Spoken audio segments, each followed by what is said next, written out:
These are my first impressions of the Edge of Fate campaign after roughly a day and a half of playing. At this point I've completed the entire story on Legendary with a friend, and I've dipped my toes into most of the side quest, post-campaign missions, and exploration. This video will contain light spoilers for the expansion overall, but while I will be discussing things like characters, content, gameplay, etc., I will avoid anything too specific, especially in regards to the main plot. So if you haven't played yet, you can watch this video and will still be able to uncover the story for yourself. Starting off, let's talk about the new location where this expansion takes place, Kepler. This is a pretty big patrol space, or at least it feels that way. In terms of scale, it's probably a similar size to most other planets we've seen in-game, but everything here feels a lot more condensed.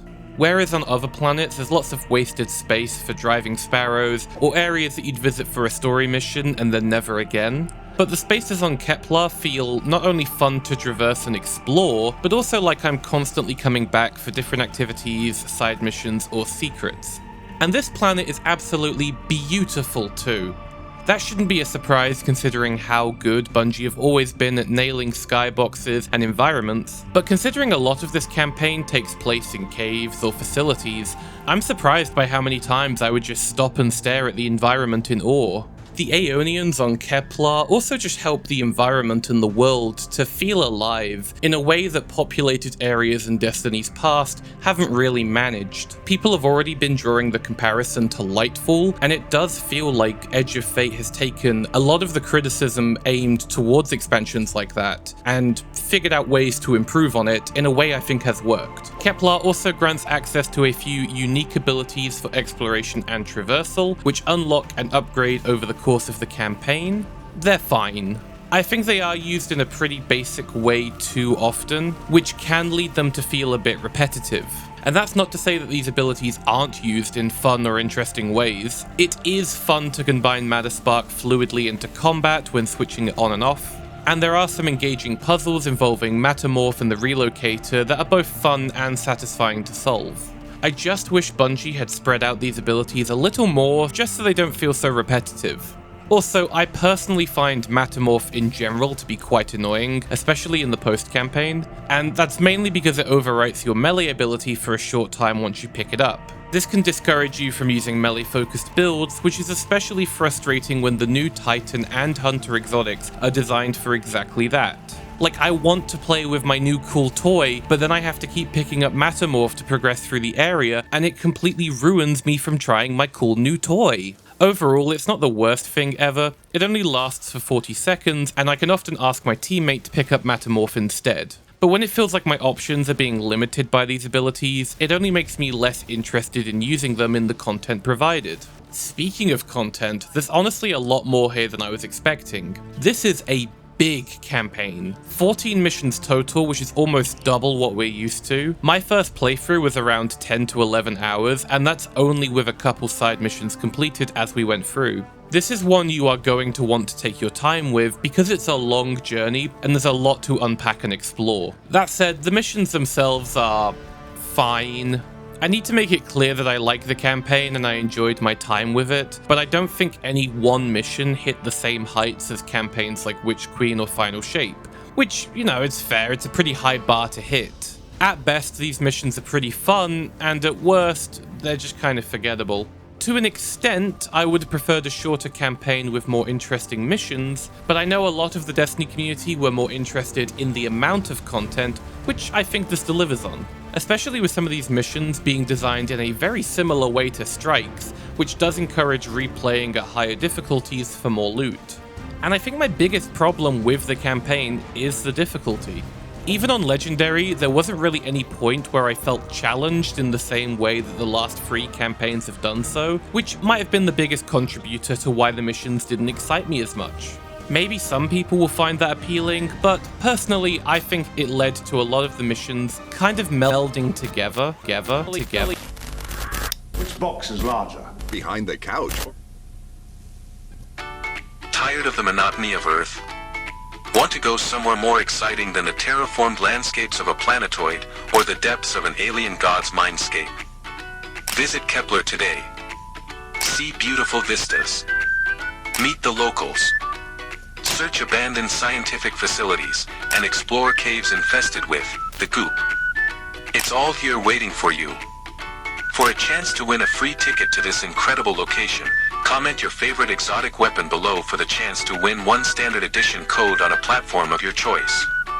Yes, only one lucky viewer will be in with the chance to win. So comment now, or call 1-800-9999999999999. Why the fuck was there an ad break? This is just a simple discussion review kind of video. Oh, whatever. I mean, you could at least spell my name right. Outside of the campaign, there's plenty to do on Kepler. There is the destination activity, the Civ, which I've already made a quick video on. There's a lot of side quests to complete during and after the campaign. Just like the main missions, there's far more here than I was ever expecting, and Kepler itself is packed with combat encounters and secrets to uncover, which does make exploring genuinely fun and engaging. And the world tier system means you can take this process as laid back or as serious as you want, which means for the first time in a long time, I'm actually enjoying just running around a destination in Destiny. I don't think I've felt that way about a location since maybe Forsaken? I've managed to try both new exotic weapons this expansion, not including the raid one obviously, as well as the new exotic hunter armor, and I can safely say that all of them are really good. The new scout, 3rd iteration, is almost certainly getting a nerf soon, because that thing is competing with New Land Beyond's damage, and that is insane to say about a primary ammo scout.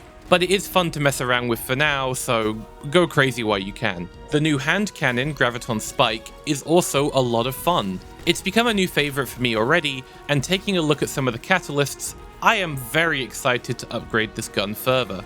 Lastly, the new Hunter chest finally gives us a dedicated PvE Strand exotic, which I think has been sorely missing from the game ever since Strand was first introduced. It's also playing directly into my favourite Hunter Strand build, which makes me even more happy. Previously, I was just running 6th Coyote, so when I unlocked this new exotic, I just swapped them out, and the build feels better than ever. I've also been enjoying the new gear available on Kepler. The weapons are pretty neat, though I've only managed to get my hands on tier 2s so far, so I've still got some looting to do. The armor set bonus is pretty good too, especially for builds involving rockets and GLs. I'm yet to discover the armor variant that drops in higher world tiers, but I'm interested to see how the set bonus there might differ. We got 2 new enemy types as well, one for the Fallen and one for the Vex. It's nice to see that these 2 are already appearing in content outside of the expansion, even in old strikes. Corsairs are the new addition to the Fallen. These are essentially just jetpack troops. They can be fairly tough, but nothing too drastic. I'd put them above the typical ground units that the Fallen tend to have, but around the same level or maybe slightly lower than captains. Vex Imps, on the other hand, aren't too interesting. A statement I'm sure I'll regret once I start getting back into endgame content. But as they stand right now, they don't really interest me at all. They are very easy to dispatch and don't really offer any sort of threat even when they are alive. It's kind of disappointing because they are just cute little guys, and I wish I cared for them more than I do.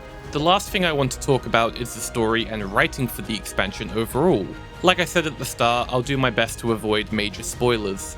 I am fairly confident in saying that this is, narratively speaking, maybe the best Destiny expansion we have ever had. It's certainly the most interesting, and I think where the writers really succeed with this expansion is choosing to tell a story about cosmic entities, unknown fates, and manipulated timelines, all through the perspective and reaction of the characters. And I love that. This is the exact kind of writing I really enjoy, where you have characters thrown into crazy and dire situations, and then to have a story focused on how they react, how they feel, and how they cope with the situation.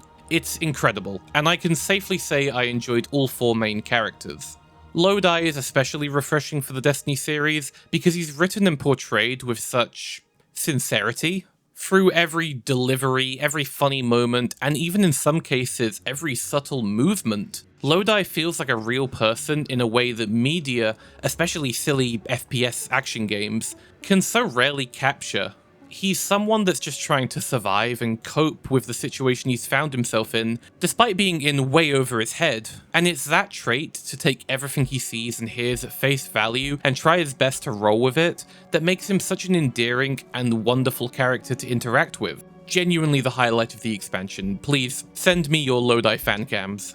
Ikora is another character I really want to talk about, because I'd say she's the second most important character in the story, especially alongside Lodi. And while it's a shame we couldn't have her usual voice actor because of the strikes, I think Deborah Wilson does an incredible job in her place. At first, it was a little jarring to hear Savathun's voice coming from Ikora, but as the campaign progressed and I got invested in the story and the characters, I started not to notice that. She slipped into the role and character so seamlessly at times, and I think that's great. Where I think the writing falls a little short is the two villains. Specifically the main villain. I won't spoil the secondary antagonist, although I'm sure most of you that have been paying attention to the story already know who it is. I will say that they were pretty good, but I think it's clear that they're being saved for a bigger role later on, which is probably why their impact wasn't felt as much here. And if that's the case, that's fine. I think they worked well for that specific purpose in the story. The main antagonist, however, is very generic. I think he's only here so that we can have a main villain, as he doesn't really impact the story beyond that role. I'm fine with not having villains as impactful as the last few expansions, but for a story that really nailed its character writing so well, this only stands out more than it otherwise would. His impact on the story is very minimal, until the final portion at least, so you could argue it's not a big deal. I just wish I cared more. I genuinely started zoning out whenever he started talking, which is a real shame. Like, I can't remember his name at all. I know he has one, alongside a title, and I can remember the title, but I do not care enough to remember the name. Overall, I want to make it clear that I really like this expansion. It does have some tedious elements to it, especially in the story's gameplay, but the post-campaign content alongside the campaign's writing is honestly pretty incredible. I'm not sure I'd say this is my favorite expansion, but depending on the raid, it certainly has the potential. And with the amount of content available, I think I can actually recommend this one, so long as the campaign interests you. There's probably enough content here to fill a standalone AA game, so at the very least I'd recommend picking it up in a sale if you're unsure. And most importantly, if you're not interested or don't feel the same way as me, that's fine too. I don't know why we pretend that every Destiny expansion has to be universally loved across the community just to be called good. I think we lose a lot more from expansions that try to appeal to everyone, as opposed to ones that are focused on nailing one specific thing. If you just don't vibe with this expansion or aren't interested in playing it yourself, it's fine, you really don't have to be honest.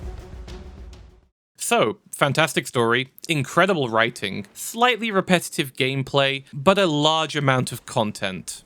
Adding that all up, let's say 3 out of 9.